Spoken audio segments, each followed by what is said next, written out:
மல்லிகா உடம்புல இருந்து புவனேஸ்வரி வெளியே போனா அது பதிவாகி இருந்துச்சு. அது பார்த்துட்டு தான் நம்ம கயிறு எடுக்க போனோம். அதுக்குள்ள புவனேஸ்வரி திரும்பி வந்து மல்லிகா உடம்புக்குள்ள புகுந்துட்டாளே. ப்ரொஃபசர் சொன்னாரு 30 நிமிஷத்துக்குள்ள திரும்பி வராதுன்னு. ஆனா 10 நிமிஷம் கூட ஆகலையே. அதுக்குள்ள எப்படி புவனேஸ்வரியோட ஆவி திரும்பி வந்திருக்கோம்? எதுக்கும் செல்போன்ல ரெக்கார்ட் ஆனதை போட்டு பார்ப்போம்.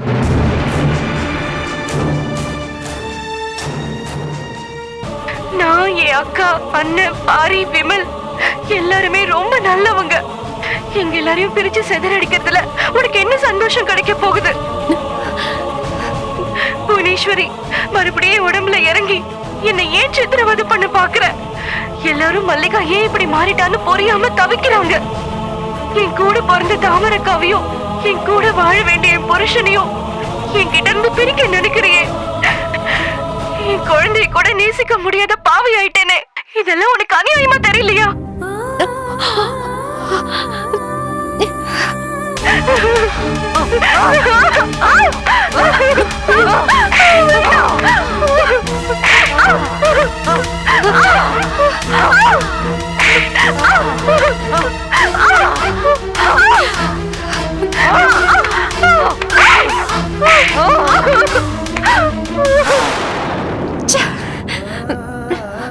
பாவி, இந்த புவனேஸ்வரி எப்படி என் தங்கச்சி போட்டு அடிச்சிருக்கா? இது வரைக்கும் நானும் எங்க அண்ணனும் மல்லிகாவை செல்லம்மா கூட ஒரு அடி அடிச்சதில்ல. சத்தம் போட்டு ஒரு வார்த்தை கூட பேசினதில்ல. பூ மாதிரி வளர்த்த தங்கச்சிய இந்த பாவி புரட்டி புரட்டி அடிச்சிருக்கா.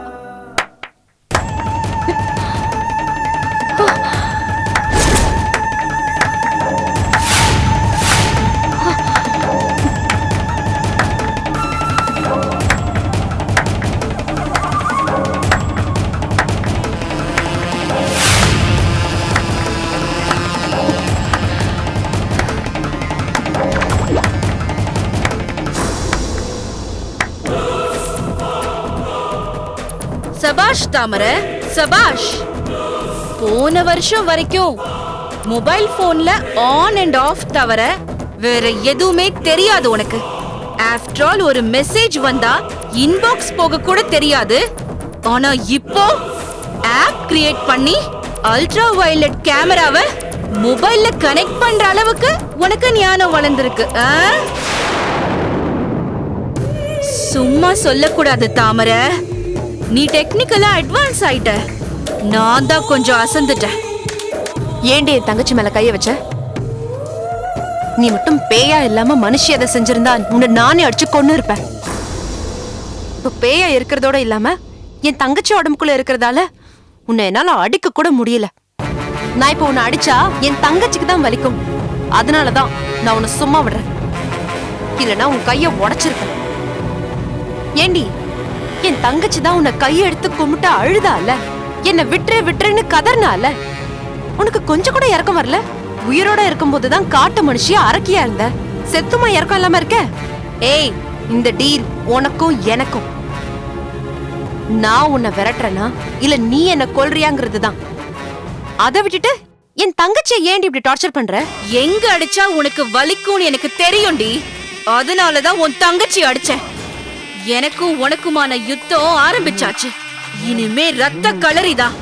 அக்கா தங்கச்சிங்கிற சென்டிமெண்ட்டுக்கெல்லாம் இனிமேல் இடம் கிடையாது. வெற்றி இல்லனா வீர மரணம், இது ரெண்டும் தான் உன் முன்னாடி இருக்கிற ஒரே சாய்ஸ். இத விட்டுட்டு ராகம் பாடிட்டு இருக்காத, புரியுதா?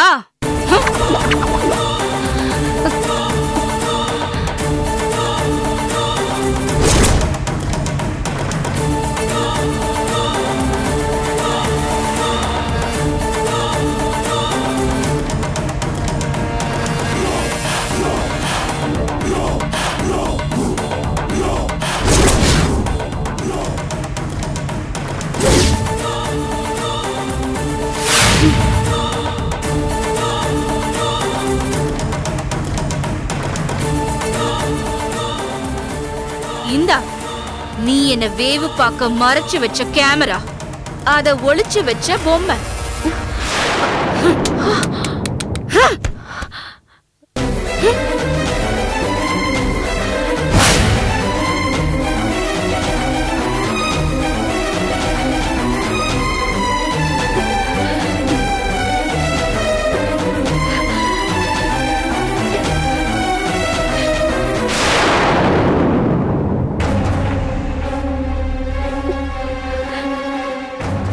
பாப்போம் நீயா நானானு.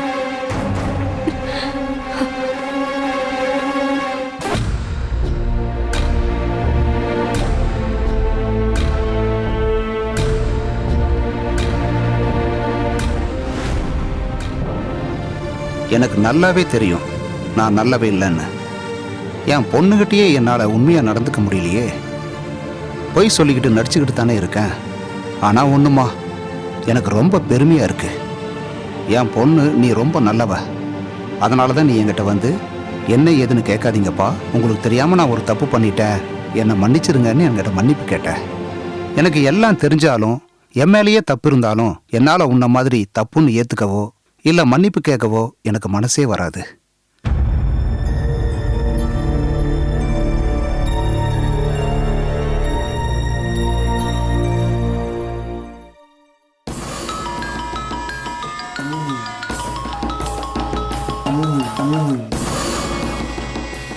ஐயா சொல்லுங்க ஐயா. என்னையா இந்த நேரத்துல பேசுறீங்க? தூங்குலீங்களா ஐயா? அந்த சூர்யா உயிரோடு இருக்கிற வரைக்கும் நான் எங்கய்யா தூங்குறது? கண்ணை மூடுனா அவன் தான் முன்னாடி வந்து நிக்கிறான். ஐயா அவன் தூசுங்க ஐயா. அவனை போய் நீங்க பெருசா பேசிக்கிட்டு இருக்கீங்க. அவன் தூசுதாயா. நானும் அவனை தூசுன்னு தான் நினைச்சேன். அவன் கையில விழுந்திருந்தா ஊதி தள்ளியிருப்பேன். ஆனா அவன் கண்ணுல விழுந்துட்டான். உறுத்திக்கிட்டே இருக்கான் அவன். இப்படியே விட்டா கண்ணையே காலி பண்ணிடுவான் அவன். நான் மட்டும் கொஞ்சம் அசந்திருந்த என்னையே காலி பண்ணிருப்பான் அவன். என்னையா சொல்றீங்க? அவன் ஏதாவது ரூட்டு போட்டுக்கான என்ன? அவ்வளவு பெரிய ஆளா அவன்? அவன் நம்மள மாதிரி ஆளை காலி பண்றவன் கிடையாது. அவன் வேற மாதிரி ரூட் போட்டிருக்கான். ஆளை விட்டுட்டு அட்ரஸையே காலி பண்றான் அவன். இன்ஃபேக்ட் சொல்ல போனா மெயின்லயே கை வைக்கிறான் அவன். என் வாயாலேயே என்ன என் பொண்ணுகிட்ட மாட்டி விட பார்த்தான் அவன். ஏதோ கொஞ்சம் அலாட்டா இருந்ததுனால அன்னைக்கு நான் எஸ்கேப் ஆனேன். கடைசி நேரத்துல என் பொண்ணு மறைஞ்சிருக்கிறத நான் பார்த்துட்டேன். இல்லைன்னா நானே என் பொண்ணுகிட்ட நேரடி வாக்கு மூலம் கொடுத்துருப்பேன். இவ்ளோ பண்ணிட்டானா?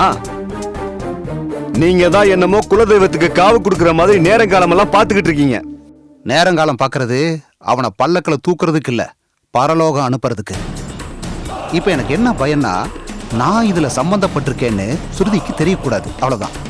இன்ஃபேக்ட் இன்னைக்கு வந்து சுருதிக்கு லேசா என் மேல ஒரு சந்தேகம் வந்திருக்கு. அது புகஞ்சு நெருப்பா மாறுறதுக்குள்ள அவனை டோட்டலாவே அழிச்சிடணும்.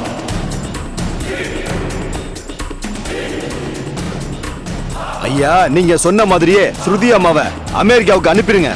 அடுத்த நிமிஷம் அந்த பையனை நான் காலி பண்ணிடுறேன். இல்ல இப்போ பிளான் அது இல்ல. இன்னைக்கு அவ என்ன லாக் பண்ணிட்டான். அதுல இருந்து எஸ்கேப் ஆகிறதுக்காக அவங்களுக்கு என்கேஜ்மெண்ட் பண்றேன்னு சொல்லியிருக்கேன். அதனால பிளான்ல ஒரு சின்ன சேஞ்ச். என் பொண்ணுகிட்ட என்கேஜ்மெண்ட்டுக்காக ட்ரெஸ்ஸு நகை நட்டு எல்லாம் வாங்கணும்னு சொல்லி அவளை நான் லண்டனுக்கு கூட்டிட்டு போக போறேன். அங்கிருந்து அப்படியே அமெரிக்காவுக்கு போயிருவேன்னு வச்சுக்க. நீ என்ன பண்றேன்னா, நாங்க பிளைட்ல ஏறுற வரைக்கும் அந்த சூர்யா என் பொண்ணை பார்க்க கூடாது. அதை மட்டும் நீ பாத்துக்க. நாங்க எந்த பிரச்சனையும் இல்லாம கிளம்பி போகணும். நீ சொன்ன மாதிரி அடுத்த நிமிஷமே சூர்யாவை கொன்னுடு. ஆனா அவனை காலி பண்றது மட்டும் நான் சொன்ன மாதிரி நடக்கணும். ஐயா பிளான் பக்காவா பண்ணிருக்கையா. அவன் தப்பிக்கவே முடியாது. குணா, அந்த சூர்யாவை எங்ககிட்ட நெருங்க விட்டுறாத. நீயும் அவனை விட்டு தூரமா எங்கேயும் போயிடாத. கண்ணு கெட்டுற தூரத்திலேயே இரு. அவனை நம்ம கண்ட்ரோல்லையே வச்சுக்க. சரி, வேற ஏதாவது முக்கியமான விஷயம் இருந்தா நாளை கூப்பிடுறேன். சரிங்க ஐயா.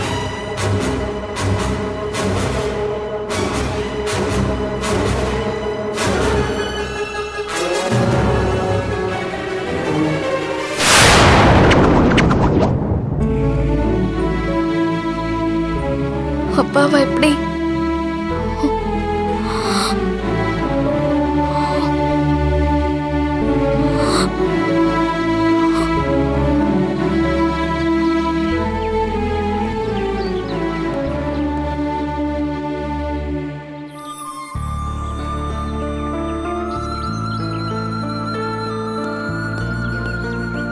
நீங்க எங்க அப்பாவை பத்தி சொன்னப்ப அதை என்னால நம்பவே முடியல.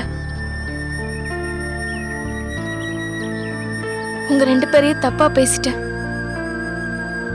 இப்பதான் எனக்கு எல்லாமே தெரிஞ்சது. நீங்க சொன்னதுதான் உண்மை. எங்க அப்பா என்கிட்டயே கேம் ஆடி இருக்காரு, என்கிட்டயே பொய் சொல்லிருக்காரு, அவர் என்னையே ஏமாத்திருக்காரு. நான் எவ்வளவு தூரம் அவரை நம்பினேன் தெரியுமா? அவரால எப்படி என்னை ஏமாத்த முடிஞ்சது?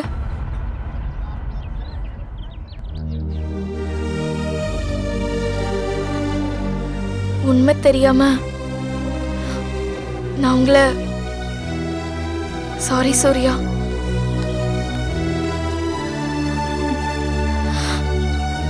சாரி பாரி, என்ன மன்னிச்சிருங்க. நான் உங்களை ரொம்ப தப்பா பேசிட்டேன். உங்களை நேர்ல பார்த்து பேசுறதுக்கே எனக்கு கஷ்டமா இருக்கு. ப்ளீஸ் என்ன மன்னிச்சிருங்க. நான் சொன்னப்ப நீ கேட்டியா? கேட்கல. நான் சொல்றதை விட உங்க அப்பா சொல்றதுன்னு உனக்கு முக்கியமா பட்டுச்சு. டேய் விடுறா மாப்ள, எதுக்குடா முடிஞ்சு போனதை பேசிட்டு இருக்க? நீங்க சாரி எல்லாம் கேட்க வேணாங்க. நான் உங்களை எப்பவுமே தப்பா எடுத்துக்க மாட்டேன். எனக்கு உங்க கஷ்டம் புரியுது. நம்ம யாரை விரும்புறோமோ, யார் மேல நாம ரொம்ப அன்பு வச்சிருக்கோமோ, அவங்க நம்மளை ஏமாத்தும் போது நம்ம மனசு வலிக்கும். என்ன பண்றது? இந்த வேதனை எல்லாத்தையுமே தாங்கிதான் ஆகணும். எங்க அப்பா என்கிட்ட காதலுக்கு சம்மதிச்சுட்டு எனக்கு தெரியாமலே எங்க காதலை பிரிக்க பாக்குறாரு. அதுக்காக சூர்யாவை கொலை பண்ற அளவுக்கு போவாருன்னோ, எவ்வளவு கெட்டவரா இருப்பாருன்னோ கொஞ்சம் கூட நினைச்சு பார்க்கல.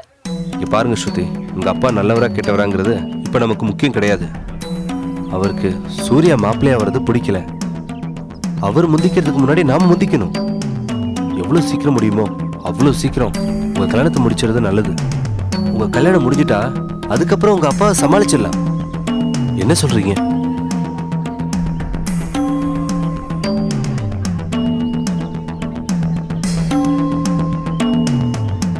நீ சொல்றது கரெக்ட் தான் மாப்ள, அப்படியே பண்ணிடலாம்டா.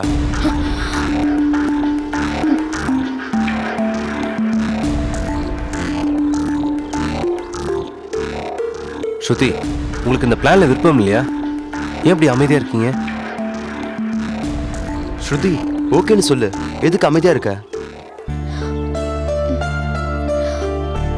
நான் சொல்றத கேட்டா உங்களுக்கு கோவம் தான் வரும். கொஞ்சம் பொறுமையா கேளுங்களேன். நான் எங்க அப்பா கிட்ட பேசுறேன். எப்படியாவது அவர் சம்மதத்தை நான் வாங்குறேன். ஏய், உனக்கு என்ன பைத்தியமா பிடிச்சிருக்கு? இப்பதான் நீயே சொன்ன அவர் என்னெல்லாம் பண்ணிருக்காருன்னு. அப்புறம் அவர்கிட்ட போய் பேசலான்ற. எங்க அப்பா என்னை ஏமாத்திட்டாருன்னு நானும் அவரை ஏமாத்தினா எனக்கும் அவருக்கும் என்ன வித்தியாசம்? அவருக்கு பேசி புரிய வைக்கிறேன். ப்ளீஸ் சூர்யா, எனக்கு இன்னும் ஒரே ஒரு சான்ஸ் கொடுங்க. இல்ல. ஓகே ஸ்ருதி. எங்களுக்கு மட்டும் உங்க அப்பா எதிரியா என்ன? நீங்க அவரை சம்மதிக்க வச்சிட்டாலே அது எல்லாருக்குமே சந்தோஷம்தான். ஆனா இதுல இன்னொரு புது பிரச்சனை வராம இருந்தா சரிதான். எந்த பிரச்சனையும் வராது. எல்லா பிரச்சனையும் முடிஞ்சிடும். அவர் கண்ணு முன்னாடி அவர் ஆசீர்வாதத்தோட தான் என் கல்யாணம் நடக்கணும். நீ சொன்னா புரிஞ்சுக்கிற டைப்பே கிடையாது. உனக்கெல்லாம் பட்டாதான் புரியும். உன் இஷ்டப்படி படிக்க போ. சூர்யா, ஒருவேளை ஸ்ருதி அவங்க அப்பா கிட்ட நேருக்கு நேரம் பேசினா அவங்க அப்பா மனசு மாறுறதுக்கு வாய்ப்பு இருக்குடா. அதையும் நம்ம தடுக்கணும். ஸ்ருதி, நீங்க முதல்ல பேசி பாருங்க.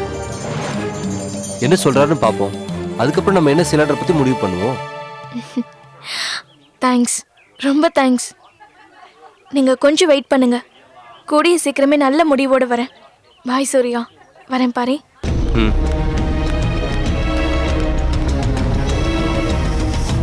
டேய் சூர்யா, அவங்க தான் சொல்றாங்கல்ல, கொஞ்சம் வெயிட் பண்ணி தான் பார்ப்போமே.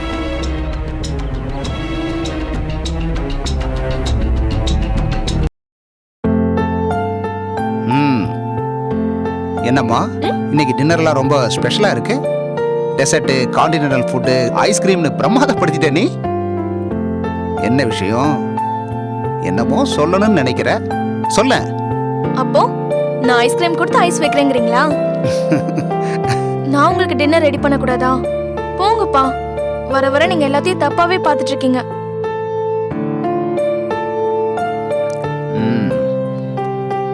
நான் ஒரு பிஸ்னஸ் மேன்மா. இந்த மாதிரியெல்லாம் யோசிச்சாதான் நான் வந்து பிஸ்னஸில் ஒரு நல்ல முடிவெடுக்க முடியும். பிஸ்னஸ் வந்து ஒரு டெத் ரேஸ் மாதிரி தான். இதில் ஓடுற வரைக்கும் தான். நின்னுட்டா அவ்வளோதான், எல்லாமே அவுட்டு. பிசினஸ் ஒரு டெத் ரேஸ் தான்ப்பா, நான் ஒத்துக்கிறேன். ஆனா அதுக்காக அடுத்தவங்க டெத்துக்கு நாமளே காரணமா இருக்கலாமாப்பா? என்னம்மா அப்பா கிட்டயே பொடி வச்சு பேசுற? நீங்க போலீஸ் கேஸ்ல மாட்டிக்க கூடாதுப்பா, அதுக்காக தான் சொல்றேன். ஸ்ருதி, நீ சொல்றது எனக்கு ஒன்றும் புரியலையே. நான் ஏம்மா போலீஸ் கேஸ்ல மாட்டிக்கணும்? கொஞ்சம் புரியுற மாதிரி சொல்லு. சூர்யாவை கொலை பண்ண குணாங்கிறவனை செட் பண்ணிருக்கீங்கல்ல, அப்போ அது போலீஸ் கேஸ் ஆயிடாதாப்பா? எனக்கு எல்லாம் தெரிஞ்சிருச்சுப்பா. சூர்யா சொன்னப்ப கூட நான் நம்பல. ஆனா நேத்து நீங்க எவனோ ஒரு கொலைகாரன் கிட்ட பேசுறத நான் கேட்டேன்ப்பா, முழுசா கேட்டேன்.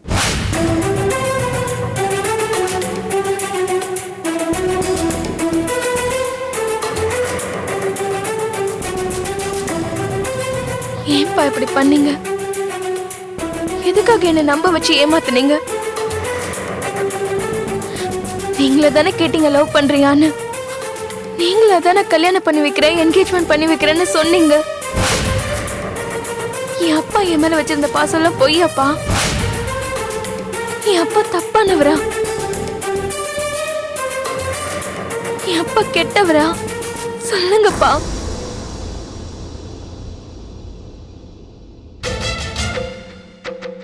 என்ன நீ எப்படி வேணாலும் பார்த்துக்கம்மா, என்ன வேணாலும் சொல்லிக்க.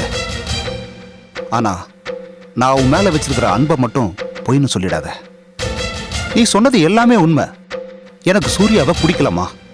அவனை போய் எப்படிம்மா? நம்ம ஸ்டேட்டஸ் என்னம்மா? எனக்கு தெரியும் உனக்கு இதெல்லாம் ஒத்து வராதுன்னு. எனக்கும் வேற வழி தெரியல, அதனால தான் சூர்யாவை கூப்பிட்டு பேசினேன். அவன் என்னடான்னா லேட்டஸ்ட் சினிமாவில் வர்ற மாதிரி வீரவசனம்லாம் பேசிக்கிட்டு இருக்கான். என்னதான் பண்ண சொல்ற? எனக்கு வேற வழி தெரியல, அதனால தான் அவனை ஒரே அடியை தூக்கிட சொல்லிட்டேன். என்னப்பா இவ்வளவு சாதாரணமா சொல்றீங்க? அவனை தூக்கிட சொல்லிட்டேன்னு? நானும் தானே சூர்யாவை காதலிச்சேன். இப்ப சொல்றேன்ப்பா, நீங்க என்ன சொன்னாலும் நான் சூர்யாவை தான் கல்யாணம் பண்ணிப்பேன். நான் உங்க பேச்சு கேட்கல, அப்ப என்னைய கொல்ல சொல்லுங்க. மாட்டீங்க. ஏன்னா நான் உங்க செல்ல பொண்ணு. சூர்யா யாரும் இல்லாதவ, அதானே? நான் இருக்கேன்ப்பா சூர்யாவுக்கு. ஒண்ணு மட்டும் நல்லா புரிஞ்சுக்கோங்க, முதல்ல சூர்யாவை ஏதாவது பண்ணணுங்கிற ஐடியாவை விட்டுருங்க. எங்க காதல புரிஞ்சுக்க கொஞ்சமாவது முயற்சி பண்ணுங்கப்பா, ப்ளீஸ். ஏமா, இத்தனை வருஷம் பாசமா இருந்த என்னை விட உனக்கு அந்த சூர்யா முக்கியமா போயிட்டான்ல. ஒண்ணு மட்டும் தெரிஞ்சுக்க, நான் உங்ககிட்ட மறைச்சதுக்கு ஒரே ஒரு காரணம், நீ என்ன நல்லவன்னு நினைச்ச. எனக்கு என் பொண்ணு என்ன நல்லவன்னு நினைக்கிறதான் சந்தோஷம். எப்போ உனக்கு எல்லாம் தெரிஞ்சிருச்சோ இனிமே எதுக்கு கண்ணாமூச்சி ஆட்டம்? நான் ஏற்கனவே சொன்ன மாதிரி சொன்ன தேதியில என்கேஜ்மெண்ட். நாம 2 பேரும் லண்டன் போறோம். ஏன்னா என்கேஜ்மெண்ட் லண்டன்ல. உன் என்கேஜ்மெண்ட்டுக்கு என்னென்ன வேணுமோ அது எல்லாம் உன் செலக்ஷன். அதுல நான் தலையிடவே மாட்டேன். ஆனா மாப்பிள்ள மட்டும் என் செலக்ஷன், அதுல நீ தலையிடக்கூடாது. No more second opinion in this, and full stop, right?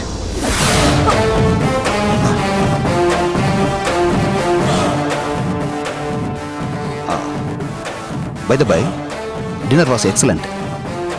Good night.